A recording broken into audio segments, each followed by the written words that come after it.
Welcome to the Tech Egg. Don't get scrambled. Enjoy the video. You start by confirming both monitors are connected and powered, then open your operating system's display settings.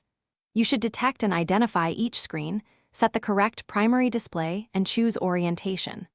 Once done, match resolution and scaling so windows appear consistent. This avoids tiny text or oversized interfaces.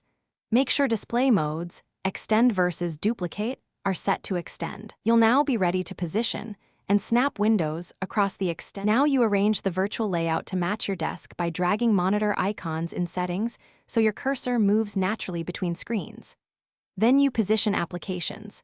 Drag a window toward the edge to snap it, or use keyboard shortcuts like Win+, left/right on Windows, split view on Mac OS, or your Linux tiling commands. Once a window snaps, resize and assign apps to a specific monitor so they open there later, which saves time and keeps your workflow predictable. You finish by tailoring the workspace. Set per monitor wallpapers, choose whether the taskbar appears on all screens, and confirm default audio output if needed. Once arranged, save layouts with tools like Display Fusion or built-in virtual desktop features so you can restore them quickly.